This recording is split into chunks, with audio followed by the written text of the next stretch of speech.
నా దేవుని దీవెనలు మీకు కావాలా? మనందరికీ దేవుని దీవెనలు అంటే అందరికి ఇష్టం అండి.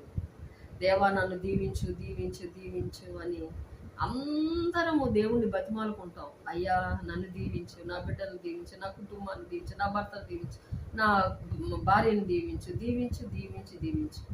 అయితే దేవుడు ఒక్కటే అడుగుతున్నాడు, ఏమనంటే భూమి మీద ఉన్నటువంటి సమస్త జనుల కంటే నేను హెచ్చుగా ఉండాలని అందరికీ కోరిక.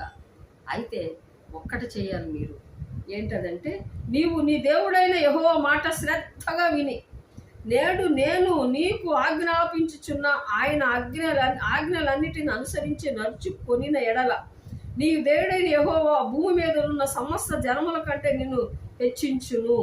నీవు నీ దేవుడైన యెహోవా మాట వినిన ఎడల ఈ దీవెనలన్నీ నీ మీదకి వచ్చి నీకు ప్రాప్తించును. నీవు పట్టణంలో దీవింపబడదువు, పొలంలో దీవింపబడదువు.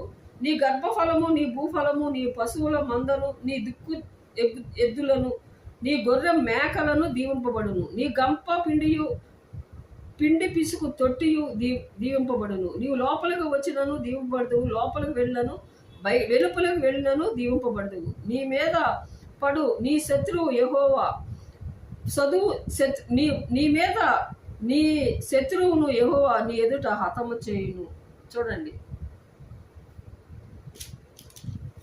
ఆయన ఆజ్ఞలు శ్రద్ధగా గైకొన్న వారికి ఈ దీవెనలన్నీ ద్విపదేశకాండ 28వ అధ్యాయంలో 1 నుంచి 14 వరకు ఉన్నటువంటి దీవెనలన్నీ మీకు ప్రాప్తించునుగాక. ఆమేన్.